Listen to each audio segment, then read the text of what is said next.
Okay, let's get this rolling. Welcome to episode 2 of Into the Van. This is a new recording. I sat down with the Crapsons at the beginning of February. So we had this awesome chat, talked about Crapfest 2 that's coming up, everything that was planned for the rest of the year, how naive and innocently we thought that those plans would go ahead. The longer this has been going on, I've been thinking of the Public Enemy album with the perfect title for all this, which is Man Plans, God Laughs. And I always keep thinking about that because every single touring musician, every single event, every single thing has been completely cancelled or rearranged for the foreseeable future. Things are getting scheduled, which is good, and things are looking to get back on track at some point towards the end of the year. But with what's been happening with the global pandemic, it's just been heartbreaking to see so many people lose their lives. So many livelihoods get shut down, so many people have to sign on for unemployment, and it's truly been a heartbreaking thing to not only see, but to actually experience and be a part of. It's been affecting everybody, and I'm sure if you're listening to this, you'll know someone who's been affected by it.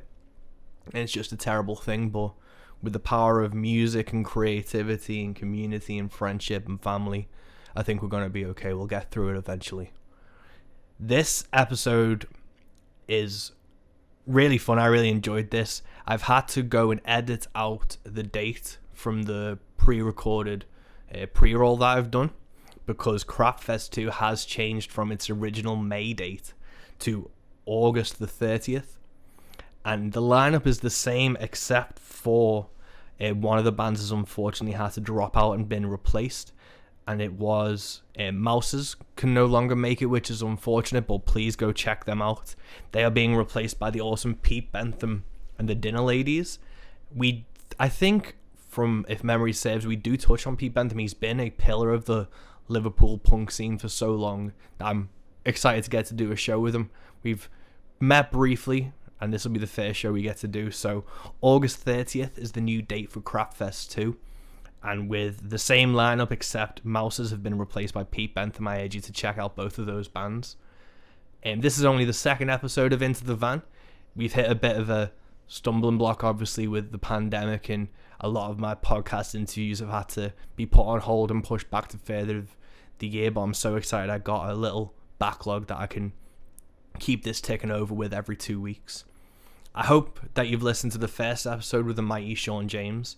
I've been overwhelmed by the reaction of it. I'm so happy that it's not only out there now, it's been well received. People have messaged me and said how interesting and how much they enjoyed it, which, you know, I created this because I wanted to create it. It's the same thing with my music. I did it because I wanted to do it. And I always do things that I think I'd enjoy if I wasn't me, which is really a weird thing to say, but I always think, would I enjoy this if I put it out into the world? If I didn't know who I was, or I kind of knew who I was, and I brought this out, would I be interested? And that's what I always think in terms of my music. It's like, would I listen to this? And with the podcast, it's like, would I engage with this? Would it hit me on a creative level? And I've been blown away by all the comments.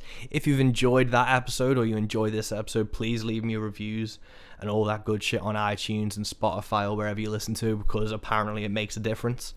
I've just been blown away by the fact people have listened to it and hit me up about it. This episode is brought to you again by myself, Mike West. The Next Life is open for pre-orders, and I've been blown away again by the support and people putting their money up, especially at this time when nothing's certain. People have been trusting me and taking a chance on me and doing a pre-order for The Next Life, which is my first full-length record, and I'm absolutely blown away by the support so far. If you would like to pre-order it, you can go to mike333west.com/store. That'll take you to my Bandcamp, and then you can pre-order The Next Life there. We've got a ton of different bundles. As I record this new introduction on the Thursday, this is Saturday, so 2 days ago, I got the masters through from Deep Grooves, who are mastering and pressing the record itself. I got the digital, the CD, and the vinyl masters, and they sound fucking incredible. I'm going to put one up now for you to have a listen to.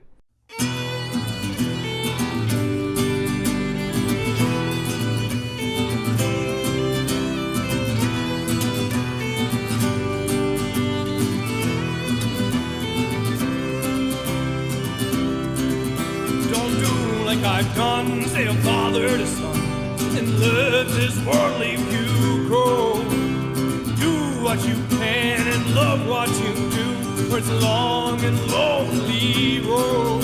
It's a long and lonely road. It's a long and lonely road.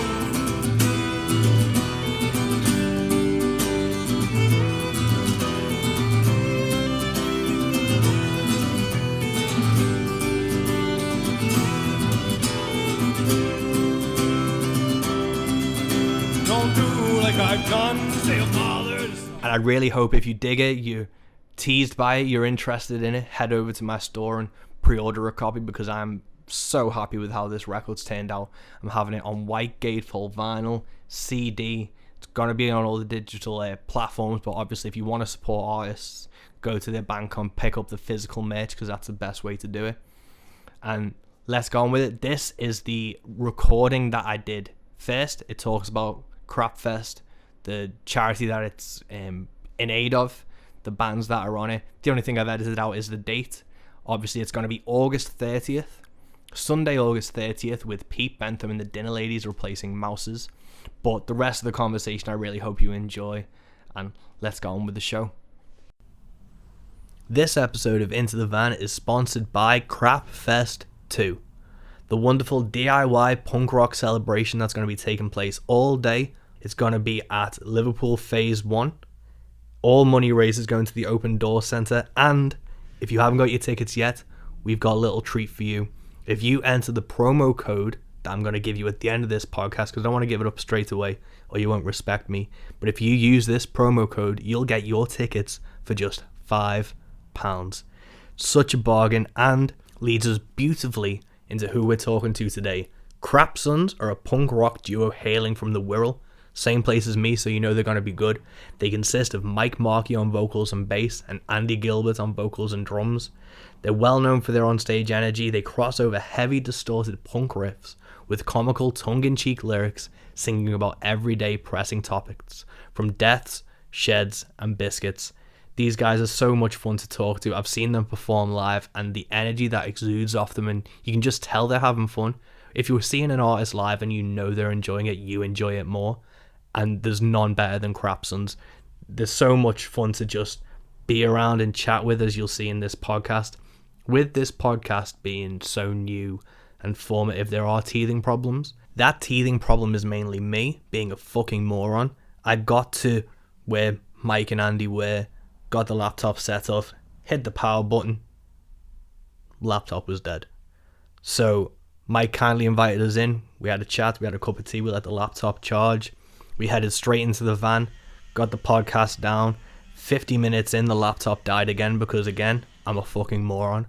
So we went back, had another cup of tea, let the laptop charge. We got another 15 minutes. And even with these teething problems, these guys are dead understanding. I know it's a bit of a stupid thing to do. It's like going to a gig without your guitar case or your guitar cables. What can I say? You live, you learn. But this chat's been so much fun to have, and I'm really happy to share it with you guys. I hope you enjoy it.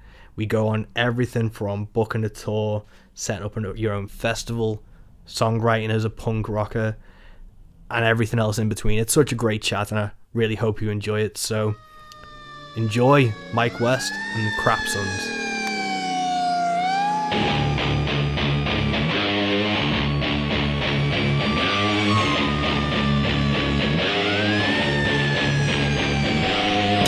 Welcome to Into the Van with me, Mike West. Go! And all the shit's moving in the right side. So are you going to do a little bit first with you talking about I've got a bit of an intro geared up as like a prerequisite thing, so we can literally just start going whenever you're ready for it. So how are you guys doing? Yeah, really good, mate. Yeah. Thanks for having us, mate. Brave and Storm Dennis. I know, Brave and Storm Dennis. Sorry for the delays about this. I'm still finding the teething for this, and it's the same level as, you know, when you first start doing a gig and then you realise you've got your guitar cable. Yeah. And just the really basic shit that you just think. Oh shit, I forgot my guitar. Yeah, it's like, the amount of times I've like picked up the guitar case and I was like, is there something in this? And it's like you get to the door and like you're checking, like, whew. But yeah, it's still I'm doing teeth problems. I've got the new setup because the first mic I had was just I only used that mic in the middle, and it worked for one, and then it didn't work for the next one. So I was like wondering what the issue was. So instead of worrying about it, I'll just get another mic and put some effort and energy into doing it.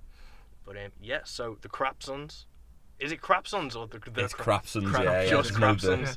There's no the. Which is a common mistake for a lot of people, especially when we see like the Crapsons on posters that get made, and I've got to get in touch with people and say, can you remove the please? But we have been called worse though, haven't we? Oh Christ, we Crampons. Crampons was the best. Yeah. That's definitely the best one. Crapstons. Yeah. The crap. Yeah. Crap twins. We've asked by people. And where does the name come from? Is it a track from another band, or is it? Yeah, Pulled Apart by Horses. It is. So they've got a song called The Crapsons, and then the band name came years before the band even started. We were like, oh, should a band called The Crapsons? And then we tweeted Pulled Apart by Horses, didn't we? And said, can we use it? And they actually got back to us and said, yeah, go for it, and kind of encouraged us. And then 3 years later, we decided to start it. Yeah, it took 3 years really, but yeah. So the first single's on Spotify is from 2018. So is that when you guys first started with it, or is it? The day we launched, we brought out a single straight away. Oh, cool. Yeah. Which was You Don't Know When You're Gonna Die. Which was the 11th or 12th of January 2018, I think, wasn't it? Pretty much more officially, it was the August, wasn't it? That's when we had our first practice, wasn't it? Or the August before that, August 2017. Oh, cool. And how do you guys feel you've progressed in that time? Because it seems like it's been a steady momentum and build for you guys, which has been awesome to see. In comparison to like the first few gigs that we did, a lot more confident in sort of like how to act on stage. Yeah. Like the banter between us both just flows automatically. I think the songs have become like, if you're comparing the set list to the first ever gig that we did, I think like the songs are a lot stronger. But that's just come with time, and like just being in a band together, we know exactly what to do now compared to like, oh, we've just got these songs, let's go and try them out. Yeah, and it's even like writing a set list as well. We've learned like there's some songs that we don't play as much anymore. That's not to say they've gone, but some songs work better. Sometimes we get a feel for the gig itself in advance, don't we? And we think, oh, it'll be good to play this song at that gig. Yeah, and then little things like that as well. And we've even learned about how to approach gigs, how to approach promoters, social media as well. Yeah, is a massive thing as well. We've learned a lot about that as well, and what works, what doesn't work. Yeah, because there's a huge learning curve for musicians. Because you think once you've written enough songs for like a half-hour set list, you're done. But music's like 80% admin, and no one like teaches you that the amount of time you put into a song, you're gonna put triple and quadruple times into promoting the fucking thing and doing the social media and working with promoters and stuff. So the songs is the easy like tip of the iceberg for what people don't really realise. We played a 45-minute gig once, at the point where we only had 45 minutes worth of songs, and we played and the crowd wanted an encore, and we were like, shit, what do we play? The first time we got the One More Chance song, and we were like, oh, for fuck's sake. Like we just didn't want to, but we managed to squeeze in something that we left out, didn't we? That was very that was very like a song that we played earlier on, but no one knew. No, you always trick them with an encore. The first track where people were getting a pint and walking in through the door. Yeah. But it's just weird to see how the punk scene in Liverpool's kind of not skyrocket, but there's a really good scene there at the moment, and like what you guys think has been like a tribute to that, really. I think it's always been there. I just think there's a lot more eyes on it now. Yeah. I think basically everyone just needed to sort of find each other. Yeah. Really, I think what Society Losers done is brilliant. I think what Neil Crudd's doing is brilliant as well. And I think it's just slowly come together. And I think it just needed a few little things to happen just for everyone to get together, really. And Yeah, it's great because obviously there's punk as a whole, but then you've got little branches of different kinds of gigs that happen. Like you've got Pete Bentham's things that go on in sound. You've got the Society of Losers side of it. You've got like all the things that go on in Outpost. You've got all the things that go on down by the docks in Drop the Dumbles and little places like that. Like what I like is the fact that you've got like a community of people. So you'll get like a band that usually plays in Outpost, a band that usually plays for Pete Bentham in town, and some out of towners, and you'll all get together for a special gig sometimes, and then the people will come down from different parts of the punk. Yeah. Sort of like the punk umbrella, if you know what I mean. Like, and everyone makes a big effort to talk to each other, get to know each other, add each other on social Yeah. media, follow each other on social media, and expand in that way as well, because we've got loads of gigs as well out of town, haven't we? Just simply by just getting to know people, and we've given people the opportunity to come to Liverpool and things like that as well, and we've passed people on that listen to these, get them on, and it expands, doesn't it? there's a lot of people who don't play on the punk scene who I've spoken to in the past, and they've said like, God, how do you manage to get all these gigs, and how do you manage to get the out of town gigs? And say, speak to people. Yeah. That's honestly the best advice that I can give to anybody. That does seem. And don't just use your Facebook and send a message to someone, say, hi mate, we're a band called Crapsons, we're from the Wirral, and this is what we play, because they must get it from bands all the time. Yeah, that's. So the best thing to do is just to actually go out, meet people, go and shake someone's hand and say, hi mate. I think the punk scene is really good for that, because everyone seems to wish their scene was doing what the punk scene's doing in Liverpool and the Northwest, but no one's put the time in. And Neil, Crud and Pete Bentham, they've been around for like years, and they've put the time in. People aren't realising this scene takes 15, 20 years of groundwork to go. So the rock and metal scene or the country scene is like, well, why don't we get that? Because you've been going 3 years, and you aren't networking in the same way. There'll be a metal festival up in Wrexham at the same time there's a metal festival in Liverpool, and they're not talking to each other. And if they linked us, they could dominate the Northwest and start a scene properly, but it's just not there. That networking and that camaraderie is not really there at the moment. I think that's an issue with most genres, and that's what's been cool to see the punk scene shining in all this gig swapping and festivals and just lineups. That's just so diverse. I think it's because as well, like, it doesn't really get the coverage it deserves as well. A lot of publications don't seem to cover it as well, and I think that's what gears us on, or everyone within this little community, to help each other as well, because it's not a case of like you can't be selfish. You can't be selfish.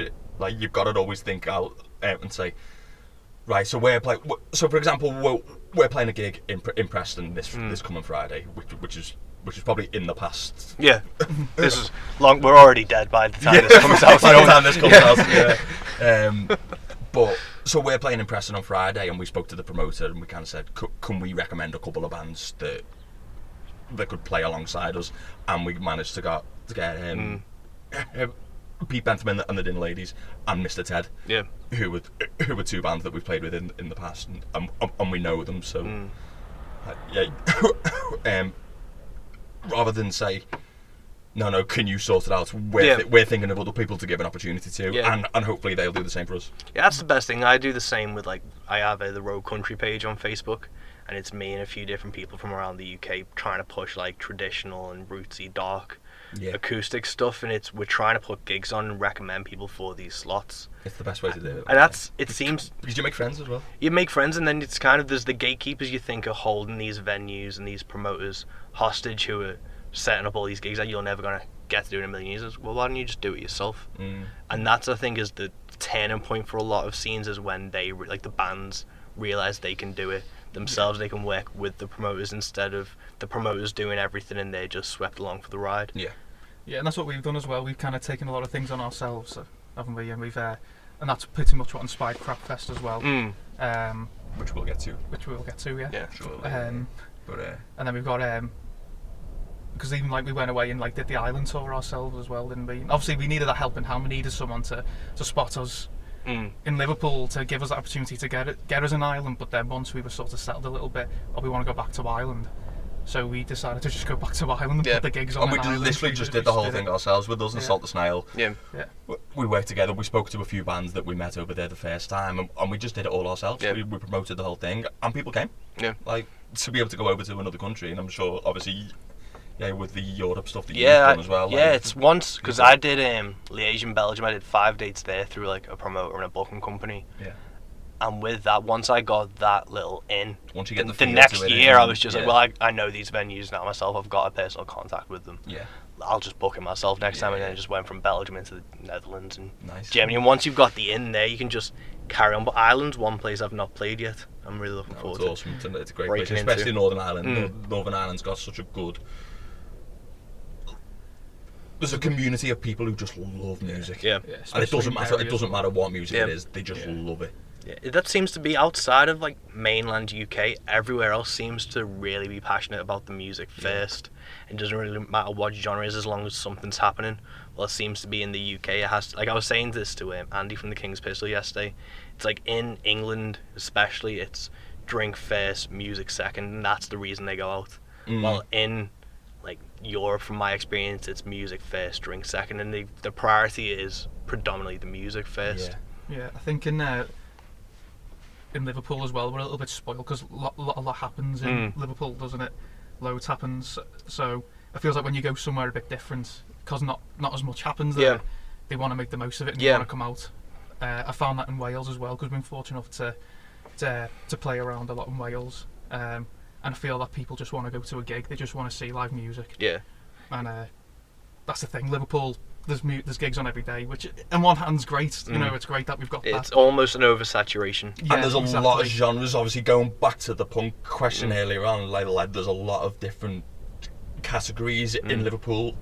Like the first thing that people think of for Liverpool, straight away it's the Beatles. But then you've got a lot of there's a lot of indie bands at the moment that have come out of Liverpool over the last couple of years, and that's what people sort of tend to go to. But I honestly do think that the punk scene at the moment, that's just going to evolve, and there's going to be a lot of punk bands who make it that people will look at Liverpool and go, oh yeah, that's where that punk band came from. Yeah, definitely. I think even just seeing that, because I know there's been a few bands who've messaged me because I've made the mistake of putting a few gigs on. People think I'm a promoter. Yeah, and we get that a lot. We really do. I mean, obviously because we've got Craftfest, like there's a lot of people. I'll go on Facebook and I'll have a friend request, and it's like, I have no idea who this person is. Hello to everybody who likes to add me on Facebook and asks to play gigs, and it's like, I'd love to help it. I'd honestly love to help people out, but the one thing I say to them is, by all means, I can keep you in mind for Craftfest. So, but we do it once a year, and it's 11 bands, and one of them's us. Yeah, I think that I get it. The thing we can do really is just pass them on to promoters and just say, we'll pass them on to the people we know. Yeah. But like, that's the thing. Whenever I see a friend request and it's a dude holding an acoustic guitar, I'm like, fuck. they do all the time. Yeah. You see someone like playing the drums or they're holding the guitar and you're like, And it's like, we have to be friends. just like the band on Facebook. And Yeah. don't add my personal account. Yeah, but Because I've it's- got so many people on there. I've now had that- to go through it as well, just to sort of. Just do a bit of a page. People were popping up and I was a bit like. So don't add us on Facebook. Yeah, that's the message. Yeah, but I think I've made the sin like when I was first starting out, is you are just trying to get any gig you want. So it's like you hit up the promotion page, the promoters made the mistake of linking their account to that one, so you're like, I'm gonna message him. Don't do it. And Facebook's a great, like we probably wouldn't be as successful if we didn't have Facebook. And a lot of bands, and you'll probably say as well that that's where the most of your networking comes from. That's where all your advertising goes. That's where you get people to listen to your streams, because you've got that platform on Facebook. But it can sometimes get Too too much personal, if you know what I mean. Especially when people are trying to add you on Facebook that you don't know. And I've got pictures of my wife and my kid on Facebook, and that's for me. It's not for you. It's for me to show the people that I'm friends with. Not a guy that came and saw us and said. Which is great by all means. I'm not stopping people from complimenting and coming to see us, but there's a division of there's a fine line sometimes. Yeah, there's a separation between personal life and what you actually want to do. And without a doubt. Yeah, people blur that between thinking you putting a show on every once in a while is the same thing as you being a promoter. And Which also reminds me, so on stage we're both very we're both comical, we're both very loud, we're both in your face, but a lot of people think that because we're like that on stage, that we're like that 24/7. And I'll always remember being in a pub once, I'm not too sure who it was, but they came up to us and said, "Oh God, are you two okay?" And I was like, "Yeah, I'm fine, I'm just having a conversation, chilling and having a pint." And because we weren't going, yeah, let's go everyone. Like they honestly thought that we were down and upset Really? or angry with each other. Yeah, Yeah. it was just like They were just we're not chilling. always like that, you know. Like, I remember speaking to someone on Island as well who was very surprised that we had like Monday to Friday jobs. We both had wives. Yeah. Aside from you're not this, allowed to be married or have a we, job. We just had like such a very normal life, and they were like asking these questions like, "Oh, our lives are just quite boring normally. we go to work." The image that people think you have, because like the amount of time, because I drive to like literally every gig, I'll just go up to the pub and my first question is normally, is your hot drinks machine on? Yeah, Just of course. because I'm driving, I don't have the time to fucking drink a pint or a whiskey all the Yeah. time, and the amount of shit I get for being like pre-gig and just sat there with a cup of tea, writing Right. my set list out. My favourite drink of all time is a cup of tea. Yeah, I love a cup of tea. yeah. He's like over any level of whiskey or any pint, I'll take a brew. Yeah. Straight off the bat.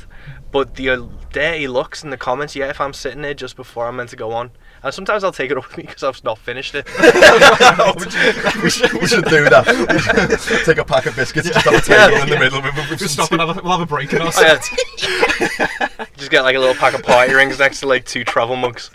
Because people think we'll be doing the biscuit guy, but it's not, it's just for us to eat, have a snack.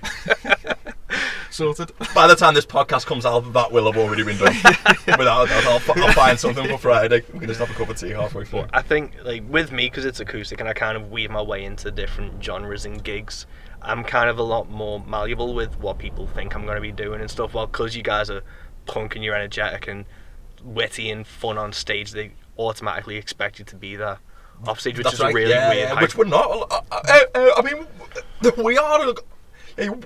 Everyone, like, when our you're in songs pretty much like us two, we chat shit, we make up stupid songs anyway. We've just kind of put it into a band now, Yeah. and that's all it is. But like generally, we are ourselves. But I'd say but when we get on stage, we just pretty much like turn up to 11, Yeah. as the expression is.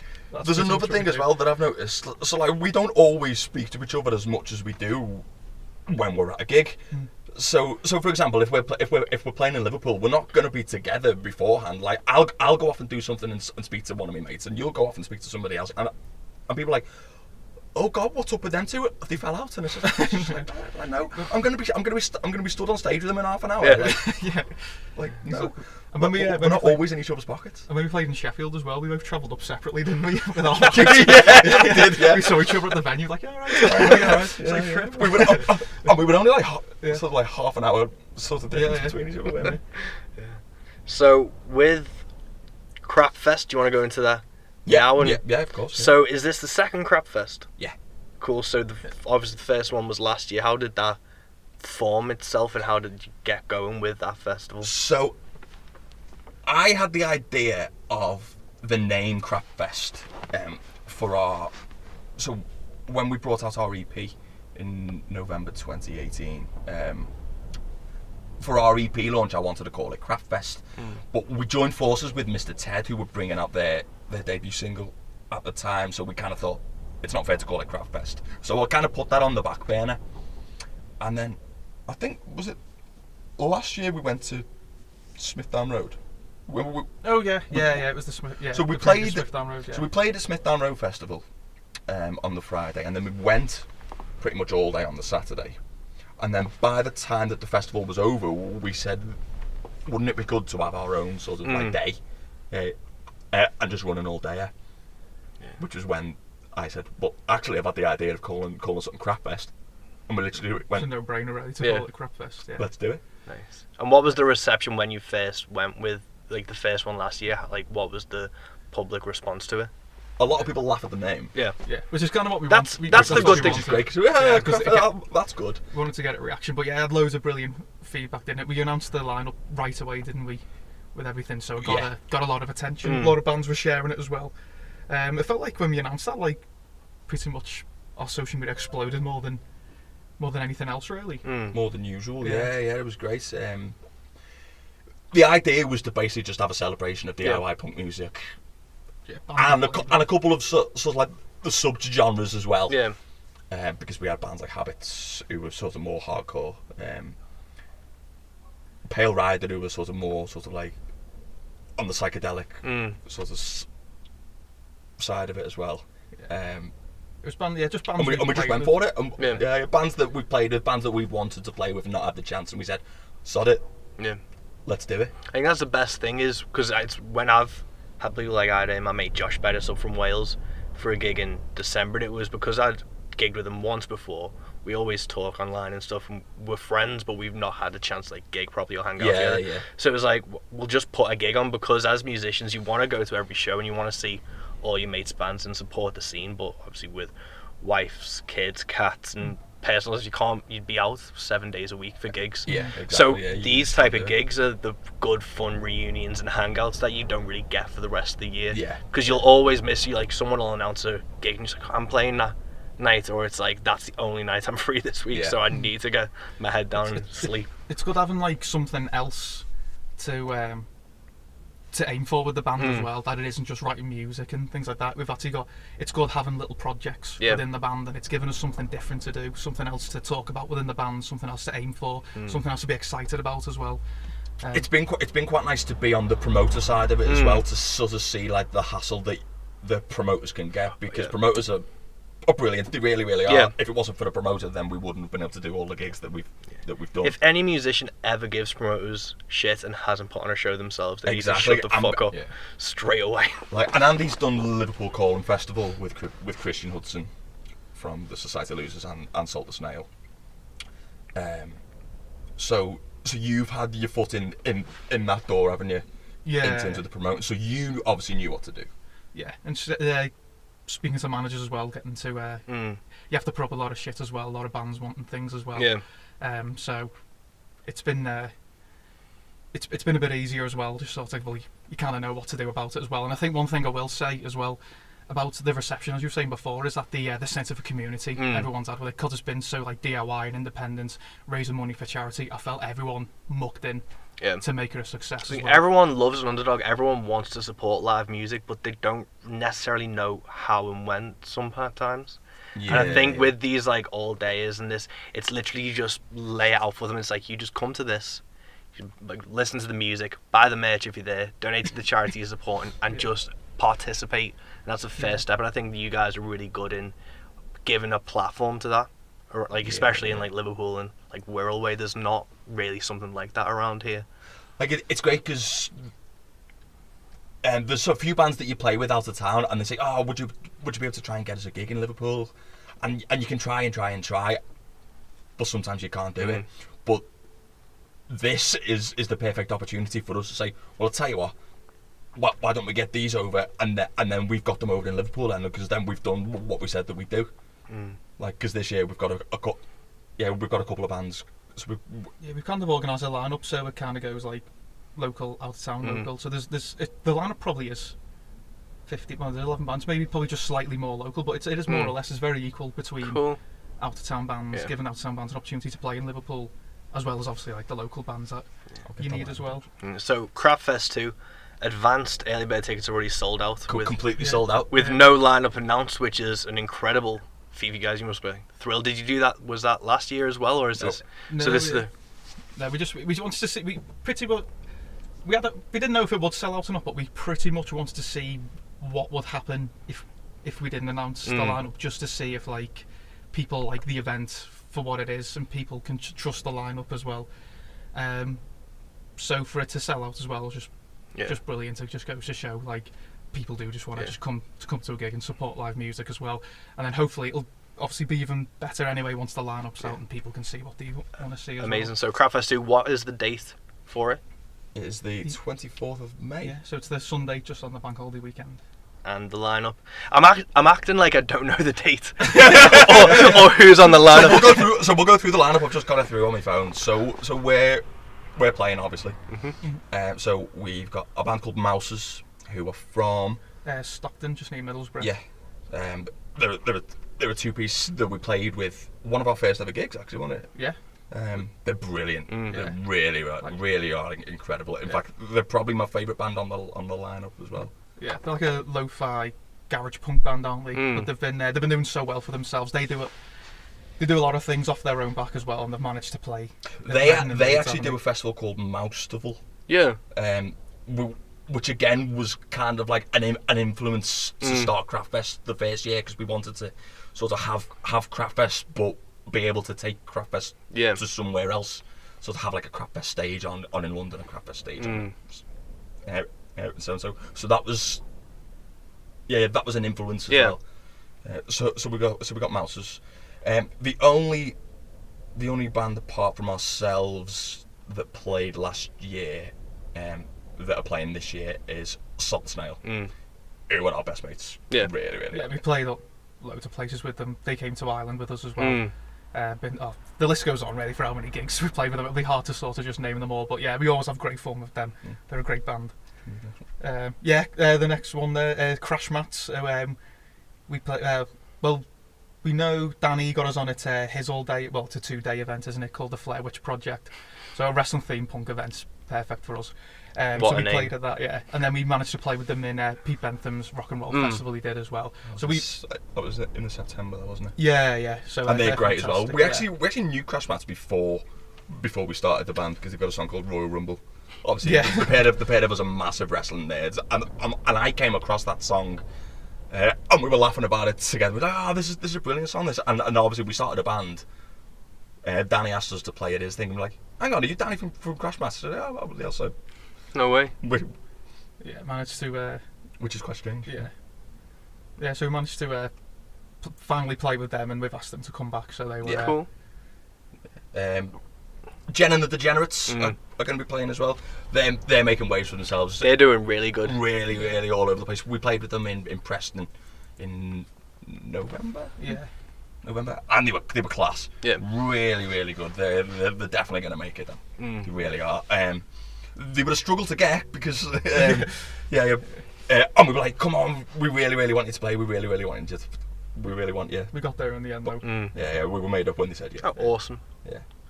The next one's Animal Animal, which are probably the only band on the lineup who we haven't played with before, because we have a bit of a policy that we've played with them, but Phil's in Mr. Ted. There's a link there anyway, so it's good enough for us. Yes, Phil's in Mr. Ted, and John... Or was in Mr. Ted.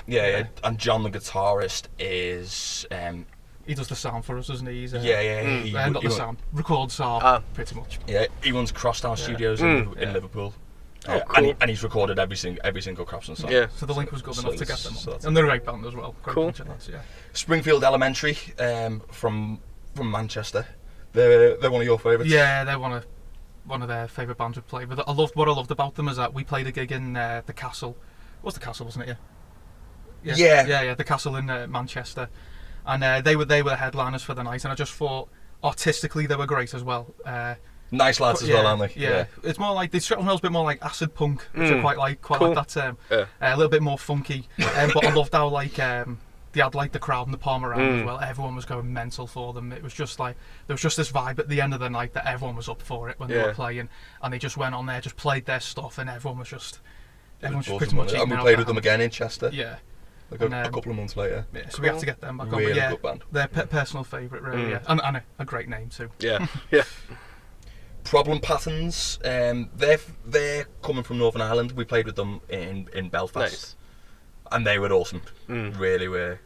They're doing really well. They've just released a new song and a new video to go with it as well, and they seem to be getting on loads of gigs as well. So which again takes us back to the story of we wanted to bring people over.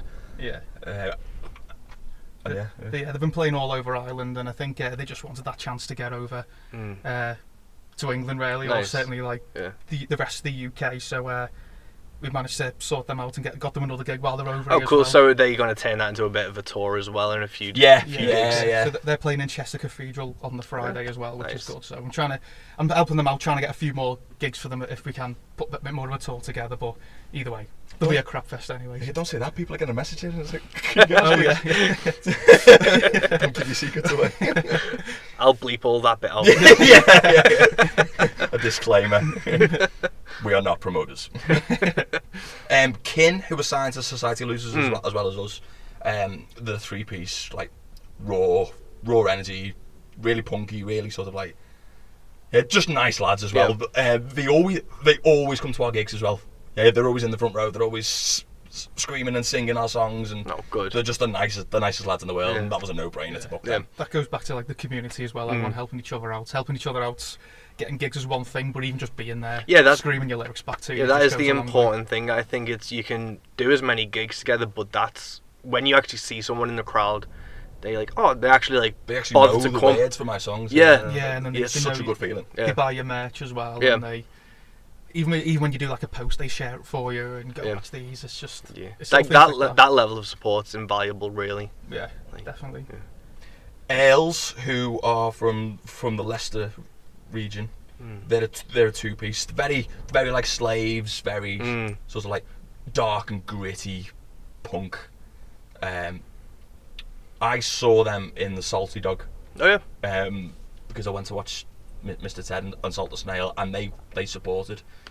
And then we played again with them in Chester. Yeah, they had a bit of a nightmare getting there, didn't they?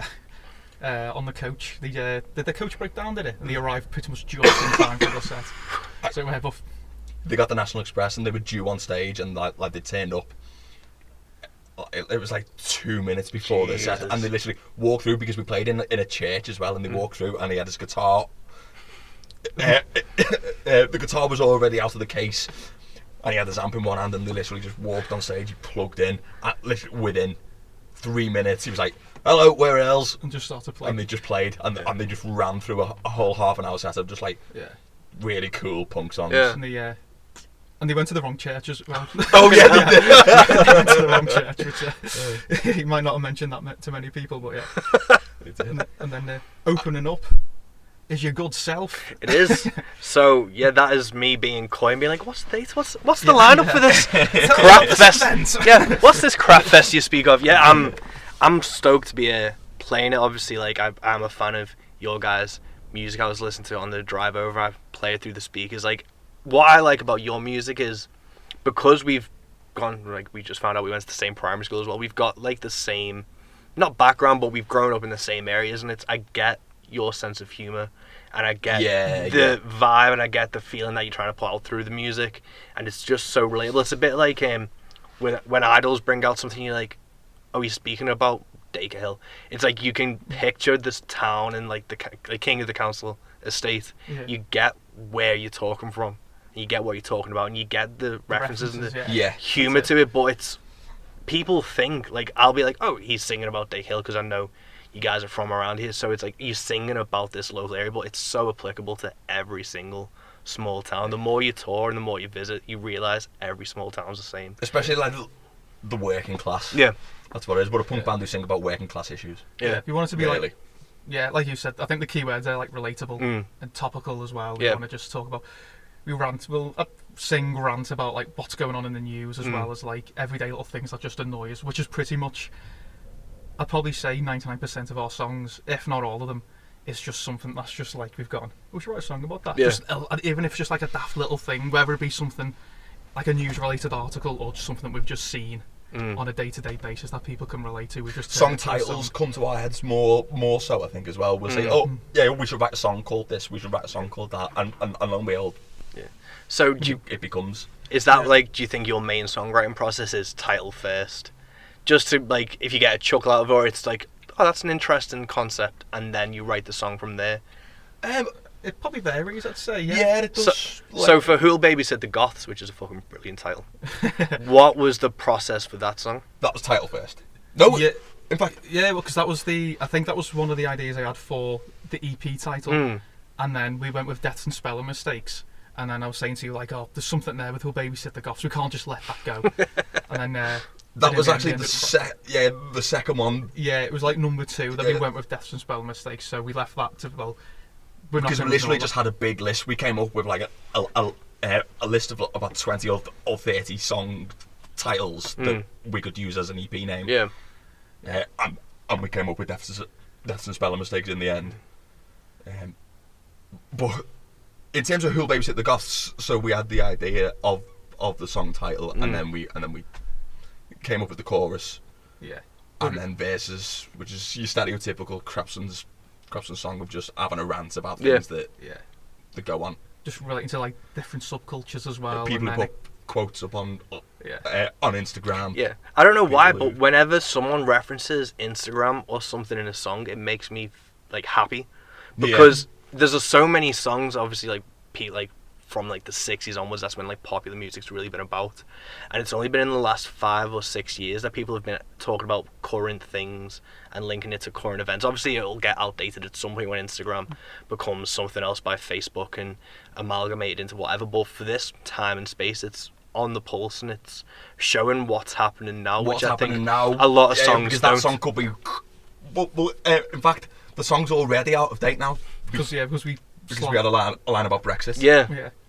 But that's the thing as well, is that we quite like writing about topical stuff, Yeah. even if they're like that news item or the thing we're talking about is eventually gone. Yeah. You can still sort of look back and go like, oh, remember when that happened? It's kind of like an encyclopedia. Yeah. Of, Yeah. But Oh, do you remember all that Brexit stuff that Yeah, went on? but I think that's the good thing about that song is when you can stick your Brexit. That's gonna be until Brexit finally fucking happens, and like goes through. And even then, people are still gonna be resentful and angry about it, like I am.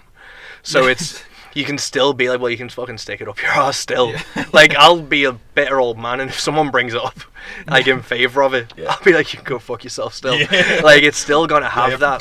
Just play them who'll babysit the gods. Yeah, because it's still like, it's even if you listen to Dead Kennedys stuff, they're singing about Reagan and all that type of things, but it's still, you can still transfer it to how you feel about any administration now, and I think that's the good thing with your stuff as well.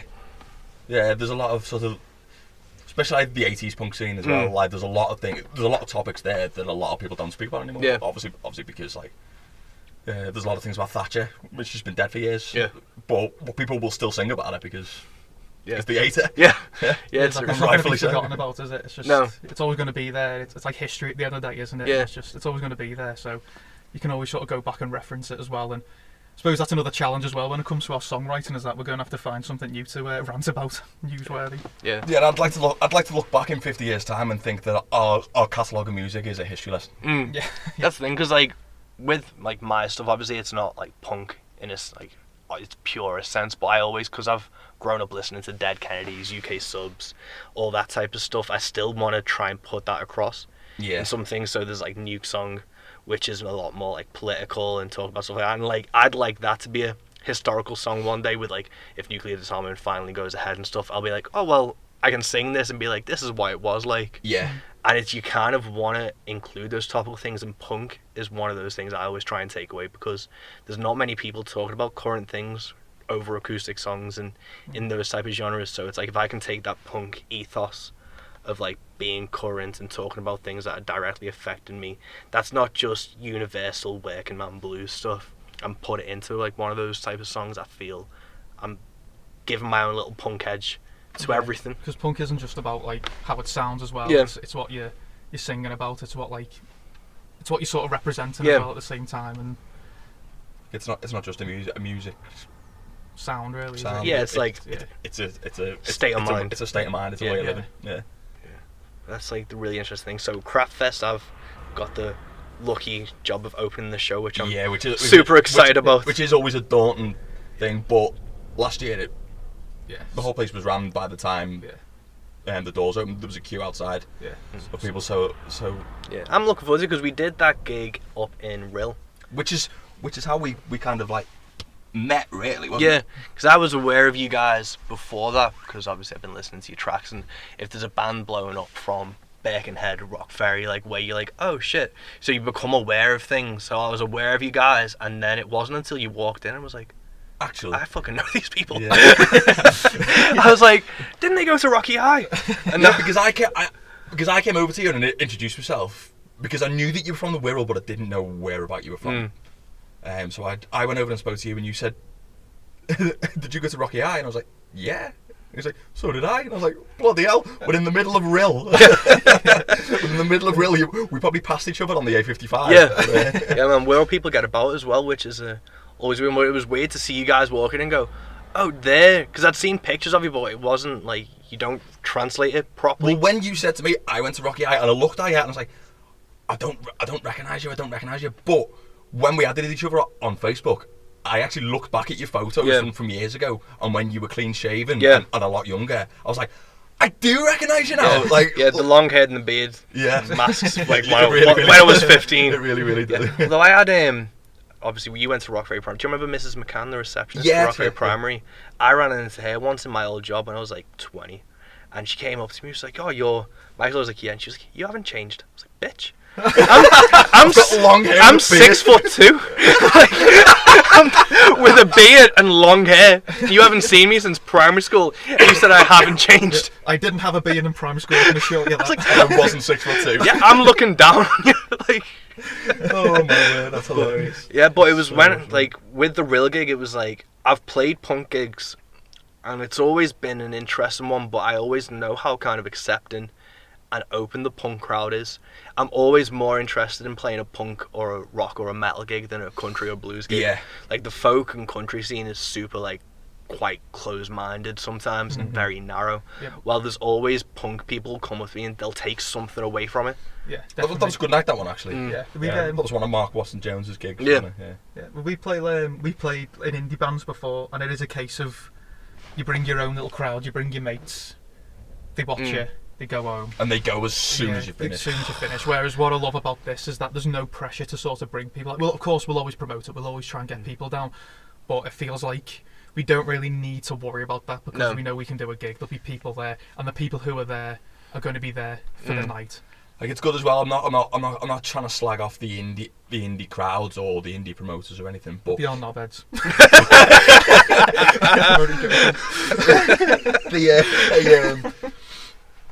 You tend to find that a lot of them promoters, like, you've got to bring 30 people otherwise you can't play. Yeah. Yeah, there's all that. Yeah.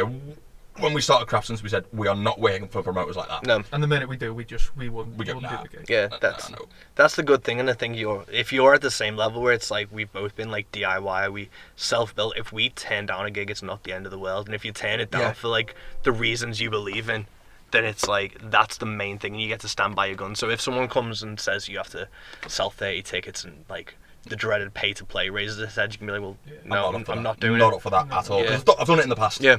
Yeah, I really have. I did an acoustic show many years back in the academy, and I got 55 people, which was really good for a solo thing. But the work I had to put into it, like to go and drop off tickets for people and message people all the time, say, would you be able to buy this ticket? Would you be able to buy this ticket? Otherwise, I'm not going to be able to play. And then after I did the gig, I was just like, I can't be arsed. I can't be arsed with that. I don't want to do that. Yeah, the experience itself's not worth it. And even like the gig itself as well, you're not really going to gain much from the gig because you're not. Really if you're bringing 80% of the crowd, you aren't going to win over. Exactly. Like anyone. You want each gig. You want to like look at a gig and be able to benefit from it and know that there's going to be some old faces there, of course, but then you want some like new faces as well. You want each gig you do to be like a step in the right direction. So if you're doing gigs where you've got to sell to your mates, then you may as well just come around to me or some other. Yeah, that's the thing. I talk about that because with being like solo acoustic for the most part, you get offered pub gigs. Yeah. And it's the worst feeling in the world. So I always now think if I accept a gig, I always think I'll base it on the drive home.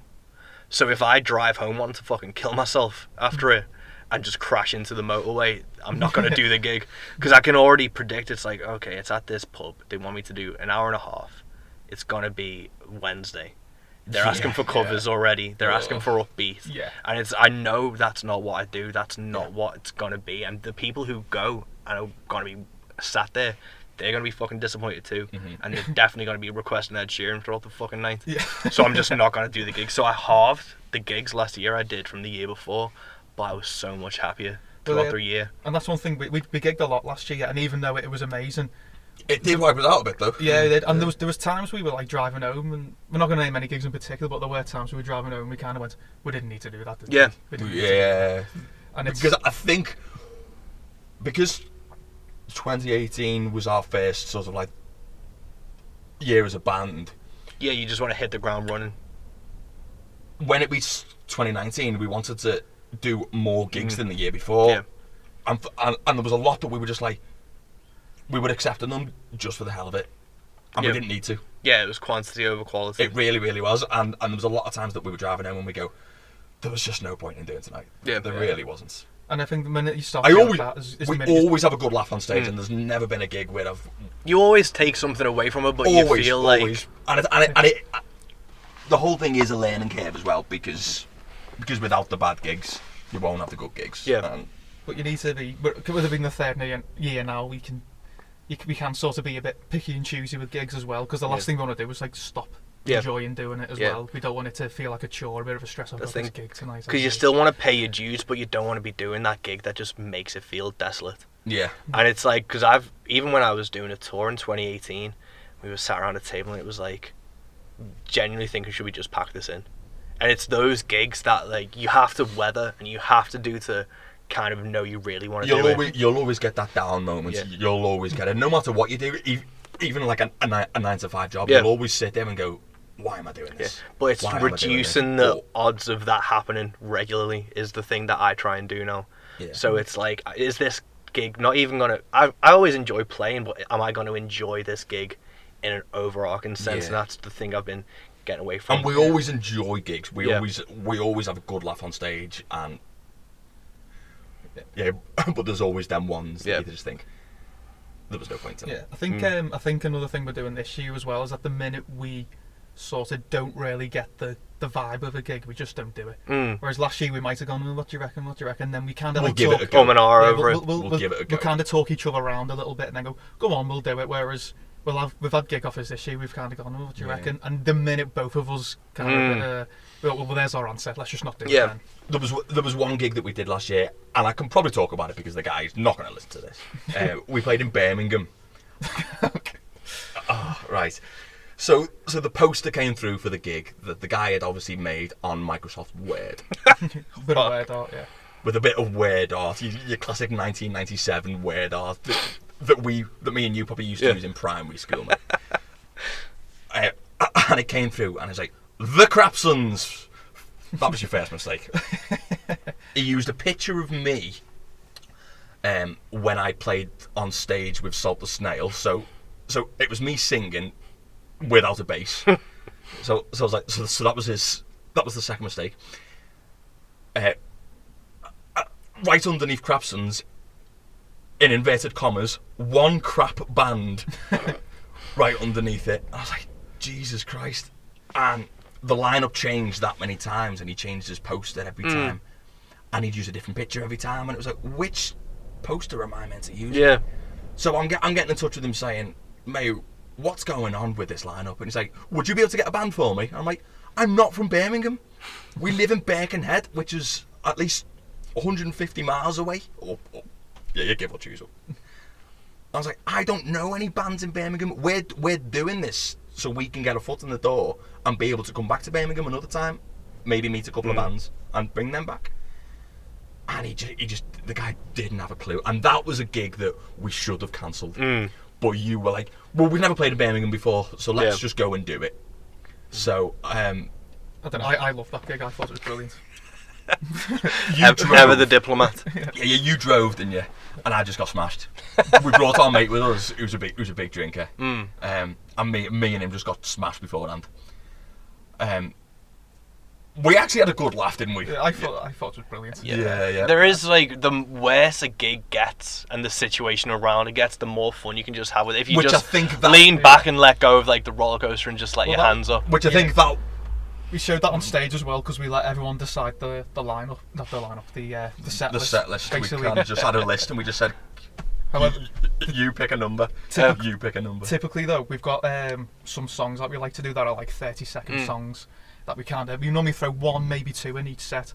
So we had them. I've said, pick the list, and someone picked a quick song, and then the next one was a quick song, and then it's like, bloody hell, pick a proper song, will you? So we have to be like so three, that kind like of fell on 40 our seconds. ass. It was a very, very different gig. It made it a laugh, though. Yeah. We had a good laugh there, but again, that was a gig that we probably could. Yeah. We could have easily turned to each other and said, "There's no point in doing this." Yeah.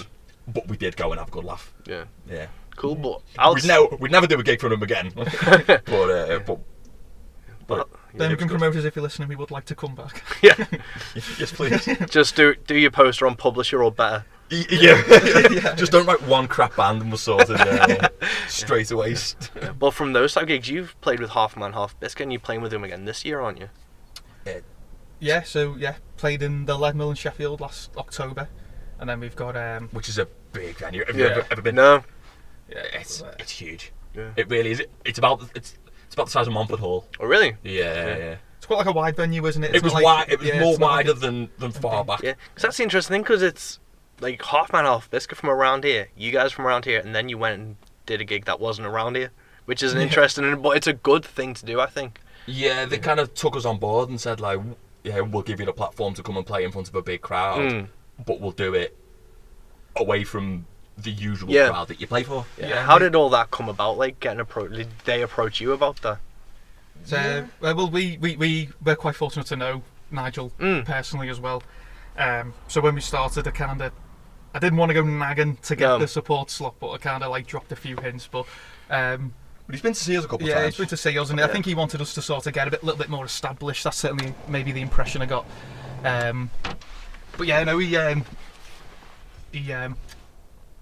mentioned a few dates really, and we thought maybe Sheffield might be the best, and he managed to just get us sorted for us. I think he wanted us to play in a place like that. And it is here where the laptop died. Such a fucking rookie mistake, but as you've listened so far already, here is the promo code that you can enter to get tickets for £5 each. If you go to the Crapfest 2 event page, which I'll be posting a link to, and you go onto the Skiddle link from there, it's at the bottom of the tickets, there's a apply promo code. If you click that and then enter the promo code CRAPMATES, all one word, CRAPMATES, CRAPMATES,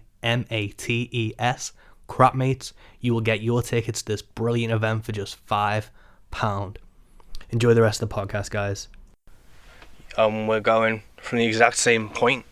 So the half man, half biscuit support slot before we were rudely interrupted by my own failings as a person. We were meant to pretend that we haven't been back inside the house, had a cup of tea, and then come back in.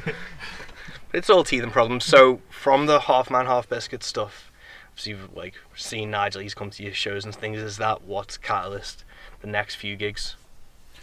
Yeah, he's just been very supportive, hasn't he? He's offered lots of advice artistically.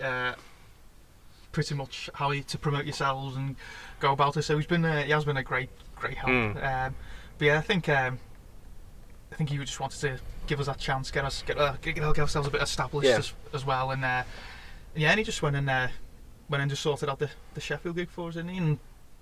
And kindly asked us to go back. Yeah, that's so good. I think everyone wants those support slots with like those bigger established names, but it's always hard to get. When that kind of comes through, it's such like a good stepping stone for bands, because I know the first thing I did, like really I did a few little gigs around here, and then I went on tour with Sean James, like this American guy I've been a huge fan of. I did 4 days with him, and that was kind of like getting your foot in your door, and it gives you more like a legitimate experience of doing it as well. And it kind of gives people like look at you as a more legitimate outfit then, instead of just being like playing the local shows and things. Once you've kind of not linked to that act, because obviously they don't really have anything like power over what you do, but it just gives you that little boost, I think, to put you in front of people. Yeah, it's quite a daunting thing as well to play in front of a big crowd like that don't know anything about you. Yeah, there was a select few people that sort of obviously they researched the support band and everything, and they'd listened to us because we saw a couple of comments online and things like that. But obviously there was at least probably 99% of the venue never heard us before, didn't know what to expect, and we've got we've got half an hour to sell ourselves, and we've got to put ourselves over as much as we can. Yeah, it was a good challenge for us as well, because we were saying even before it as well, probably our first 2 gigs we were nervous for, and that was the first time we'd been nervous really for a gig since then, and you could tell looking at both of us we were shitting ourselves, which I think it was good. I think we needed to do something like that. I think like when the stakes are up that much and you know there's gonna be like a new audience and there's a new opportunity there, you do get those, because it's people always get nervous going on stage because it's just a public performance. That's the safe things, but you kind of, that's then your baseline for everything. So then when you spike, you're like, oh shit, this is like a thing. Because I did that gig with Chris Shiflett from the Foo Fighters, and it was sold out before I even got announced, and I got announced a week before it, so I didn't have to do any promotion or anything. I was like, That's incredible. Isn't yeah, it? but it was, I got the email and they didn't even say you've got the gig, because I emailed them asking. I didn't even get an email back saying you're on the list. It was literally a week before the show. I got sent an email that didn't even say my name. It was a spreadsheet with my loading times. Wow. And I was like, Well, looks like I'm playing this. yeah, I was like, did I get this fucking gig? And I was like, sat at my desk like, shit. Where was that? The Night and Day Cafe in Oh, Manchester. nice. Yeah, we played there. Yeah, In a previous band. yeah. But that's like a 250 cap, and it was like sold out. And I was like, fuck. You go down And well, yeah, it was really good, man. But my guitar cut out during a song. The sound engineer, they say it wasn't their fault, but the other guitar cut out as well. So my two guitars can't Can't cut die that. out Yeah, at the yeah, same yeah. time. So I'm going into this song and the guitar completely cuts out. But the good thing with me, because I'm acoustic, I just bend the mic, leant over the barrier and just fucking like screamed and played my heart out. But I think Awesome. that fuck up was what then brought everyone over to my side, because then that was like what everyone came up after the show to talk to me about. Cool. Yeah. Yeah. And then Yeah. with that, I've kind of, with the nerves spiking for gigs and things, like I've done these Amiga the Devil runs, it's like when I've been nervous about those, I just think about, I did this fucking sold out show, didn't like completely shit myself over that, and then the guitar fucking cut out as well. So it's that spike of nearly panic attack there's inducing. always hurdles, and you've got to be Yeah. ready to hop over them. Because we Nigel even said to us in advance, he sort of like pre-warned us and said, don't be surprised if the crowd don't really interact, because a lot of our songs are crowd interaction. Don't be surprised if no one joins in with certain bits and things like that. You're not Yeah, gonna didn't get, he say, like, don't be surprised if somebody just shouts "fuck off"? yeah, Yeah. yeah. He Like, said like, like, because they're not there to see you. Yeah. So yeah. So like, so that it didn't really help the nerves, but again, it was a part of the challenge. So when But it gives you something to prove then, Yeah. to be like, I'm gonna, if I get one person to sing along or Yeah. involve, it's just like a victory in itself. yeah, but then after like a couple of songs and people were into it, people were laughing. Yeah. It was just we had a backup Such a- plan of something else to say. So the song "Gee Whiz," there's the line in it that I say, "Don't put sugar on my tea because I'm sweet enough." But then I usually come up and say, but sometimes I like to put it on my shreddies, and the room gets a laugh. And then I start listing cereals. So I go, on my cornflakes, on my Rice Krispies, and then a person from the crowd goes, on my Cheerios, or on my Yeah. porridge, or whatever. Which is always a good interaction thing, but we were very wary that we might not be able to do that at this Yeah. gig, so we got a feel for it, and we put that song a little bit sort of towards the middle of the set list, and we kind of just looked at each other and nodded and said, yeah, Yeah. let's do it. And the response that we got back from that gig was brilliant on it. Good. It really, really was. We stayed in a travel lodge, which was about a mile away from the venue, and we stayed and watched Half and Half Biscuit. We packed away. We said goodbye to them, and then we went to the pub and we had a few drinks there. And then we walked into the travel lodge at the end of the night, and this woman came up to us. She's like, "Oh, we saw it earlier on. It was brilliant." Well Oh, done." awesome. I was like, "Oh, Yeah. That is what kind of like carries you through and like just reignites that like, spark to just keep gigging and stuff, is when you get that recognition and that reaction from people. That's just Yeah. like and it was just like the comment as well. Every time we were checking social media, there was a new there was a new one from a new, someone that we like, didn't know." yeah, And it was, people were reading comments as well, and then we even went on. There's the Half and Off Biscuit lyrics project website where they go on and they review the gig, and it's like a bit of a yeah. fan forum, and they just go on and chat, and with those people even talking about us on that Nice. as well. it was Which brilliant. yeah. They didn't go there to see us, but they left as fans. And I think Yeah.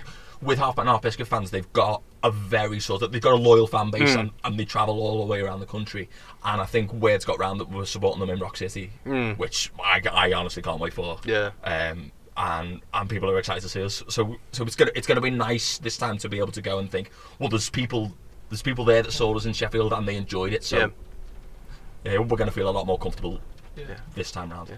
Awesome, man. So what does 2020 hold for Crapsons this, like going forward? So this will be coming out in March, hopefully. So we've got Crapfest coming up. You've got Half Man Half Biscuit. What else are you guys? We're going to be releasing a single, aren't we? We're Yeah. going to go too much into it. We'll do like a proper announcement about that. But we've got a single there ready to go, but we're just going to sort of iron all that out and Yeah, we're just gonna dot the T's and cross the I's and all that. yeah, is that the right way around? No, it doesn't matter. I realised what I said. I think the main thing though we're going to take from this year, I feel like the first year was about getting gaining a platform to build on and trying to get the gigs, trying to get on board with different promoters and whatnot. Last year we really hammered it, and I think this year we just want to sort of enjoy it a bit more. We're not going to bend over backwards too much. No, yeah. Obviously, with me saying earlier on about the gigs that we did last year, we were trying to better ourselves from last year. It's not a competition, it's not a race, and we're just going to do the right gigs, and we're just going to still enjoy it. Nice. Yeah. So That's the plan. I think Just have a laugh with it still. Just try not to. we're trying to not play as many Liverpool gigs as well. And actually, in fact, Crapfest is the only one that we've got booked in, and I could quite happily leave Liverpool probably until maybe the end of the year, and do Liverpool as maybe the last show of the year, because we want to venture out. We're playing in York, we're playing in Bristol, we're playing in Nottingham, so we're going to places that the bands don't normally sort of tend to go to because they're stuck in Liverpool.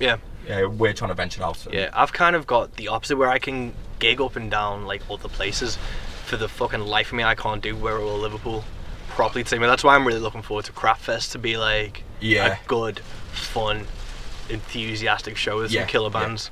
We've never played on the Wirral as well. Really? We've never played on the Wirral. We have always said until the right moment comes, we're going to be a band from Birkenhead who's never played in Birkenhead. Nice. That makes complete But that time sense. will come, but obviously we will play in Birkenhead at some point. We just need to make sure that the rain is absolutely battering it down on this Storm Dennis is coming thick and fast. Come down the So road. let's wrap this up, guys. Thank you so much for Thanks, this is Mike. like no bullshit. I am a genuine fan of Crapsons. I can't wait for Crapfest and see what you guys do. As well. And I've got still so many questions to talk to you about over music and Crapsons. So we could talk forever. So I'm definitely having you back in the next month or so. But thank you so much, guys, and let's get warm and dry and charge my laptop and not be so much of a cunt next time. Lightning!